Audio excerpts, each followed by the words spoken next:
తెలంగాణలో ఓటర్ల జాబితా ప్రత్యేక సమగ్ర సవరణ ప్రక్రియ సర్కు రంగం సిద్ధమైంది. నేడు సర్వే ప్రక్రియ ప్రారంభం కానుంది. జూలై 24 వరకు కొనసాగనుంది. జిల్లాల వారీగా ఒక్కో ఓటర్ పేరుతో 2 ఎన్యూమరేషన్ పత్రాలను ముద్రించి సిద్ధం చేశారు. హైదరాబాద్ జిల్లా పరిధిలో ఇంగ్లీష్లో, మిగతా జిల్లాల్లో తెలుగులో పత్రాలను అందిస్తారు. బిఎల్ఓలు ప్రతిరోజు కనీసం ఒక్కో బూత్ పరిధిలో 50 ఇళ్లకు వెళ్లి ఓటర్లకు వాటిని అందజేయాలి. రాష్ట్రంలో ఉన్న మొత్తం 3,38,26,448 ఓటర్లకు వాటిని ఇవ్వాలి. ఓటర్లు వాటిని పూర్తి చేసి వచ్చే నెల 24 లోపు బిఎల్ఓలకు అందించారు. బిఎల్ఓలు ప్రతి ఇంటిని కనీసం 3 సార్లు సందర్శిస్తారు. ఓటరుకు 2 ఎన్యూమరేషన్ పత్రాలను ఇస్తారు. ఆ పత్రాలను ఎలా నింపాలో కూడా వివరిస్తారు. నింపిన 2 పత్రాల్లో ఒకటి బిఎల్ఓ తీసుకుని రెండో దాన్ని రసీదుగా ఇస్తారు. ఎన్నికల సంఘం అధికారిక వెబ్సైట్లోకి వెళ్లి ఆన్లైన్లోనూ పత్రాన్ని నింపవచ్చు. నేటి నుంచి ఈ పత్రాలను ఎన్నికల సంఘం ఆన్లైన్లో అందుబాటులో ఉంచనుంది. గతంలో రిజిస్ట్రేషన్ చేసుకున్న మొబైల్ నెంబర్ లేదా ఎపిక్ కార్డ్ నెంబర్ను ఉపయోగించి ఓటరు పోర్టల్లోకి లాగిన్ చేసుకోవాలి. ఓటర్ జాబితాలో ఆధార్ కార్డులో పేరు సరిపోలిన ఓటర్లకు మాత్రమే ఈ సౌకర్యం ఉంటుంది. పత్రాలను పూరించడంతో ఏమైనా సందేహాలు ఉన్నా బిఎల్ఓ ఇంటికి రాకపోయినా 1950 టోల్ ఫ్రీ నెంబర్కు ఫోన్ చేసి సమాచారం ఇవ్వచ్చు.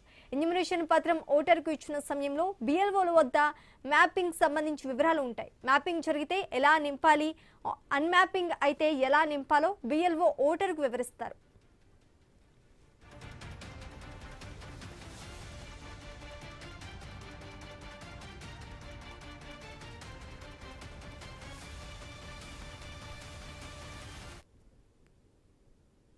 సర్ ప్రారంభం కానుండటంతో రాష్ట్రంలోని ప్రధాన రాజకీయ పార్టీలు రంగంలోకి దిగాయి. కార్యకర్తలకు శిక్షణ ఇచ్చే కాంగ్రెస్, బీఆర్ఎస్, బీజేపీ నేతలు ఆయా పార్టీల శ్రేణులకు అవగాహన కల్పించారు. క్షేత్రస్థాయిలో రాజకీయ పార్టీలు నియమించుకునే బూత్ లెవెల్ ఏజెంట్లతో సమన్వయం చేసుకోవాలని బిఎల్ఓలకు ఇప్పటికే అధికారులు సూచించారు. ప్రతి పోలింగ్ బూత్ లో బిఎల్ఓలు ఓటర్ ఇంటికి వెళ్లే సమయంలో బిఎల్ఓలకు సమాచారం అందిస్తారు. ప్రధాన పార్టీలు వారికి ఇప్పటికే శిక్షణ ఇచ్చాయి. ఇప్పటిదాకా 49,018 మంది బిఎల్ఏల వివరాలను ప్రధాన రాజకీయ పార్టీలు సిఇఓ కార్యాలయానికి అందించారు. సర్ ప్రక్రియలో 33 జిల్లాల ఎన్నికల అధికారులు, 119 ఎన్నికల నమోదు అధికారులు, 882 సహాయక ఎన్నికల నమోదు అధికారులు పాల్గొంటారు. 3,596 మంది బిఎల్ఓ పర్యవేక్షకులు, 35,985 బిఎల్ఓలు విధుల్లో ఉంటారు.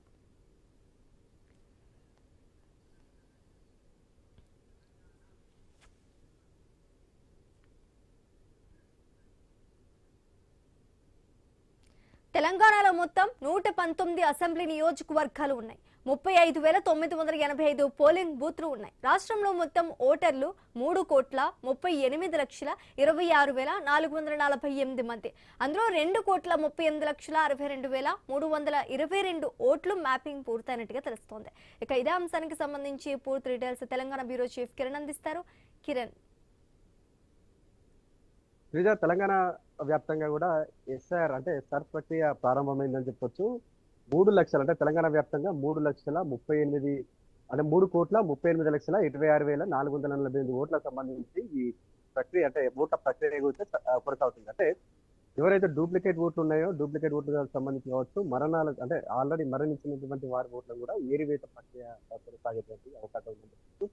ప్రతి ఒక్కరికి అంటే ఇంటింటికి బిఎల్ఓలు తిరుగుతారు. అంటే బిఎల్ఓలు అంటే అంగన్వాడీకి సంబంధించి వారు కావచ్చు, ఇటు వారికంటే ఎక్కడైనా సిబ్బంది లేనట్లయితే ఆశా వర్కర్లు కూడా ఈ ఎస్ఐఆర్ లో పాల్గొంటారు. అంటే ప్రతి ఇంటింటికి వెళ్ళి ఎన్యూమరేషన్ ఫామ్ అందిస్తారు. ఎన్యూమరేషన్ ఫామ్ సంబంధించి వారి పేరు, అదేవిధంగా వారి చిరునామా, వయస్సు, ఆధార్ కార్డ్ నెంబరు, అంటే పూర్తి అంటే మొబైల్ నెంబర్, పూర్తి డేటా అంటే వారికి వ్యక్తిగత సంబంధించిన పూర్తి డేటా, అడ్రస్ మొత్తం కూడా అందులో పొందుపరచాల్సి ఉంటుంది. అంటే ఇందులో ట్విస్ట్ ఏంటంటే వీటితో పాటు 2002 సంబంధించి కూడా ఆధారాలను కూడా ఆ ఎన్యూమరేషన్ ఫామ్ లో కూడా ఫిల్అప్ చేయాల్సి ఉంటుంది. అంటే 2002 సంబంధించి అంటే ఆయన ఓటర్ అయి ఉంటాడా, లేకుంటే ఓటర్ కాని పక్షంలో వారి అమ్మ నాన్నకు సంబంధించి కావచ్చు, నానమ్మ తాతయ్య వారికి సంబంధించిన ఆధారాలను కూడా అందులో పొందుపరచాల్సి ఉంటుంది. అంటే ఈ ప్రక్రియ ఆధారంగా కూడా డూప్లికేట్ ఓట్లను ఏరివేసేటువంటి అవకాశాలు అయితే ఖచ్చితంగా కనిపిస్తున్నాయి. అంటే మరోవైపు 2 ఓట్లు ఉంటాయి. చాలా మందికి 2 ఓట్లు ఉంటాయి.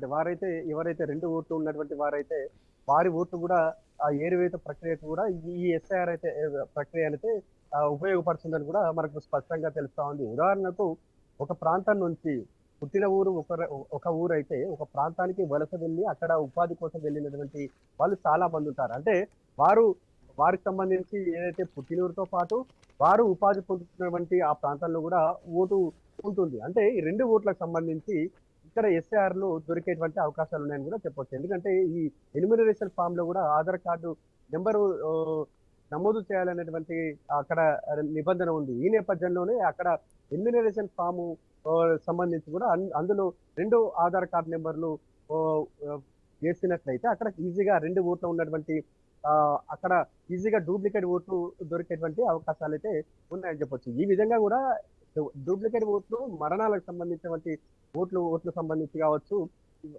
ఈ ఓట్లే టార్గెట్‌గా కూడా ఎస్ఐఆర్ ఉపయోగపడుతుందనేటువంటి అభిప్రాయంతో కూడా కేంద్రం ఈ ప్రక్రియ చేపట్టినట్టు కూడా తెలుస్తోంది. కానీ ఈ ఎస్ఐఆర్ సంబంధించి కూడా బీజేపీ ఆహ్, మినహా మిగతా పార్టీలన్నీ కూడా కొంత వ్యతిరేకత వ్యక్తం చేసిన పరిస్థితులు కూడా కనబడ్డాయి. ఎందుకంటే ఎస్ఐఆర్ పేరుతో ఒరిజినల్ ఓట్లు తొలగిస్తారనేటువంటి అభిప్రాయాన్ని, ఆందోళనలు కూడా ప్రతిపక్షాలు వ్యక్తం చేసినటువంటి నేపథ్యంలో పారదర్శకంగా ఈ ప్రక్రియ జరిగితే మాకు ఎటువంటి అభ్యంతరం లేదనేటువంటి విషయాన్ని కూడా ఇటు ప్రతిపక్ష పార్టీలు వారి అభిప్రాయం కూడా తెలియజేయడం జరిగింది. అంటే ప్రతి ఒక్కరికి ఇప్పటికీ అన్ని రాజకీయ పార్టీలు ఇప్పటికే ఆయా పార్టీలకు సంబంధించిన కార్యకర్తలు, నేతలకు కూడా అవగాహన కూడా కల్పించడం జరిగింది.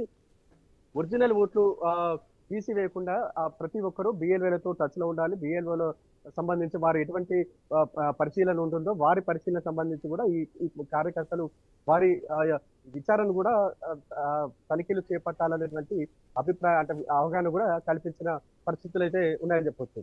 అంటే వచ్చే ఎన్నికలనే టార్గెట్ గా కూడా ఈ ఎస్ఆర్ సంబంధించి ఓట్ల ఏరివేత ప్రక్రియను కొనసాగుతుందనేటువంటి లక్ష్యంతో కూడా కేంద్రం ఈ ప్రక్రియ చేపట్టినట్టుగా తెలుస్తోంది. మరి ఇక్కడ ముఖ్యమైనటువంటి విషయం ఏంటంటే పశ్చిమ బెంగాల్ తరహాలో కూడా తెలుగు రాష్ట్రాల్లో కూడా ఈ ఎస్ఐఆర్ సంబంధించి నకిలీ ఓట్లను ఏరివేయాలనేటువంటి ఉద్దేశంతో కూడా కేంద్రం వ్యవహరిస్తుందని కూడా మనకు స్పష్టంగా తెలుస్తుంది. అంటే ఓ విధంగా చెప్పాలంటే భారత్ లోకి అక్రమ చొరబాటుదారులు కావచ్చు, అక్రమంగా ఇక్కడ నివసిస్తున్న వారిని టార్గెట్ గా చేసుకొని కూడా ఈ ఎస్ఐఆర్ ప్రక్రియ మొదలు పెట్టినట్టు కూడా తెలుస్తా ఉంది. ఉదాహరణకు నల్గొండ జిల్లాకు సంబంధించి చూసుకున్నట్లయితే నల్గొండ జిల్లాలో ఇటీవల పెద్ద ఎత్తున దోపిడి దొంగల ముఠ పట్టుబడింది. వారిని విచారణ చేస్తే వారు అంతా కూడా బర్మా దేశానికి చెందినటువంటి వారిగా గుర్తించారు. వారికి సంబంధించిన ఐడెంటిటీ ప్రూఫ్ చెక్ చేస్తే వారి దగ్గర ఐడెంటిటీ కార్డులు కూడా, ఆధార్ కార్డులు కూడా దొరికినటువంటి పరిస్థితులు అయితే ఉన్నాయని కూడా చెప్పొచ్చు. అంటే లోతుగా విచారిస్తే వారు దశాబ్దాల క్రితం శరణార్థులుగా భారత్ లోకి ప్రవేశించినటువంటి నేపథ్యంలో వారికి సంబంధించిన ఆధార్ కార్డు కూడా తీసుకున్నారు. అంటే ఆధార్ కార్డు తీసుకున్నారంటే వారు భారతీయులుగా గుర్తింపు పొందారు. కానీ వారికి సంబంధించినటువంటి ఆ ఆధార్ కార్డులు చూస్తే వారు నిజంగా వారికి ఎవరు ఆధార్ కార్డులు ఇచ్చారు, వారు చేస్తున్న పనేంటి, శరణార్థుల కోసం వచ్చినట్టు వారంతా దోపిడీలు, దొంగతనాలకు తెగబడుతున్న పరిస్థితులు చూస్తా ఉన్నాం. అడ్డొచ్చిన వారిని హత్య చేయడానికి కూడా ఈ మూట వెనకాడలేదు. ఇటీవల హైదరాబాద్ లో చూసాం, పాత బస్తీ, అదేవిధంగా బాలానగర్ సంబంధించి కావచ్చు ఎక్కువగా అక్రమ చొరబాటుదారులు కూడా ఉన్నారని కూడా పోలీసుల విచారణలో తేలిన పరిస్థితి. అంటే ఇటు బర్మా దేశస్తులు కావచ్చు, బంగ్లాదేశ్ సంబంధించిన వాళ్ళు కూడా చాలా మంది భారత్ లో నివాసం ఉంటున్నారు. వారికి సంబంధించి ఇక్కడ ఓటర్లుగా ఉన్నారు. నకిలీ ఐడెంటిటీ ప్రూఫ్ తో కూడా ఇక్కడ భారతీయులుగా చెలామణి అవుతున్నటువంటి పరిస్థితులు. అంటే అక్రమ చొరబాట్లు దారుల లక్ష్యంగా కూడా ఈ ఎస్ఐఆర్ పనిచేస్తుంది అనేటువంటి అభిప్రాయంతో కూడా కేంద్రం ఉన్నట్టు కూడా తెలుస్తా ఉంది. ఆ నేపథ్యంలోనే ఇక్కడ క్లియర్ గా ఏదైతే ఎమ్యురేషన్ ఫామ్ సంబంధించి తన వ్యక్తిగత డేటాతో పాటు కింది ఫామ్ సంబంధించి 2002 సంబంధించినటువంటి ఆ డేటాను కూడా ఇటువంటి చొరబాటుదారులను ఏరివేసే ప్రక్రియ సంబంధించి మాత్రమే ఆ విధానాన్ని తీసుకొచ్చినట్టు కూడా మనకు స్పష్టంగా తెలుస్తుంది. అంటే 2002లో అతను ఓటరు అయ్యి ఉంటే మాత్రం ఆ ఓటర్ సంబంధించినటువంటి వివరాలు అందులో ఎమ్యురేషన్ ఫామ్ లో ఫిలప్ చేయాల్సి ఉంటుంది. ఒకవేళ 2002లో అతను ఓటర్ కాదు, అప్పుడు మైనర్ ఉన్నటువంటి వాళ్ళైతే మాత్రం వారికి సంబంధించి వారి అమ్మ లేదా నాన్న లేకుంటే అత్త, నానమ్మ, లేకుంటే వారు ఎవరైనా పోషించే వారు ఎవరైనా ఉంటే వాళ్ళ బంధువులకు సంబంధించినటువంటి డేటా కూడా అందులో పొందుపరచాల్సి ఉంటుంది. అంటే ఈ విధానం ద్వారా కూడా అక్రమ చొరబాటుదారులను కూడా పూర్తిగా ఏరివేసేటువంటి ప్రక్రియకు ఈ ఎస్ఐఆర్ ఉపయోగపడుతుంది అనేటువంటి విషయం కూడా ఇప్పుడు తేట తెల్లమవుతున్న పరిస్థితులు మనం చూస్తున్నాం. నిజంగా ఎస్ఐఆర్ ప్రక్రియ అనేది పారదర్శకంగా జరిగితే మాత్రం చాలా ఉపయోగాలు ఉండేటువంటి అవకాశాలు కూడా మనకు స్పష్టంగా తెలుస్తా ఉంది. ఉదాహరణకు ఒక ప్రాంతం నుంచి ఒక ప్రాంతానికి వెళ్ళినటువంటి వారందరికీ కూడా 2 ఓట్లు ఉన్నాయి. ఏపీ నుంచి తెలంగాణకు చాలా మంది ఉపాధి కోసం వచ్చినారు. ఇక్కడ చాలా మంది హైదరాబాద్ లో సెటిల్ అయిన ఉన్నారు. నల్గొండ జిల్లాతో పాటు చాలా జిల్లాల్లో సెటిల్ అయిన వారు కూడా ఉన్నారు. వారికి సంబంధించి ఏపీలో ఓటు ఉంటుంది, ఇక తెలంగాణలో ఓటు. అంటే ఆధార్ కార్డు ఇప్పుడు లింక్ చేస్తున్నారు కాబట్టి ఈ ఎమ్యురేషన్ ఫామ్ సంబంధించి అందులో ఆధార్ కార్డు నెంబర్ కూడా పొందుపరిచారు కాబట్టి ఈ డబుల్ ఓట్లను కూడా ఏరి పారేసేటువంటి అవకాశాలు కూడా ఉన్నాయని చెప్పొచ్చు. కానీ ఇందులో మరో ట్విస్ట్ కూడా ఉంది. ఆధార్ కార్డు నెంబరు అంటే ఆధార్ సరే అంటే ఆ పత్రం ఆధార్ సంబంధించిన నెంబరు అంటే దాన్ని పరిగణలోకి తీసుకోవడం లేదని కూడా కొన్ని చెప్తా ఉన్నటువంటి నేపథ్యంలో ఈ ఎమ్యురేషన్ ఫామ్ సంబంధించి మాత్రం చాలా కీలకంగా మారింది. అందులో ఆధార్ కార్డు నెంబరు పెడతా ఉన్నారు కాబట్టి ఇండైరెక్ట్ గా కూడా దొరికేటువంటి 2 ఓట్లు ఉన్న వారు కూడా దొరికేటువంటి అవకాశాలు కూడా ఉన్నాయని చెప్పొచ్చు. అంటే జూన్ 24వ తేదీ వరకు అంటే ఈ నెల రోజుల్లో కూడా ఈ ఎస్ఐఆర్ ప్రక్రియ పూర్తిగా 100% పూర్తి చేయాలనేటువంటి టాస్క్ ఇప్పుడు కేంద్రం ఇచ్చినటువంటి నేపథ్యంలో ఆ దిశ కూడా ఈ నెల రోజుల్లో సాధ్యం అవుతుందా, లేదంటే ఇంకా మరో నెల రోజులు గడువు ఉంటుందా అనేది కూడా చూడాల్సి ఉంది. Right, thanks for the update Kiran.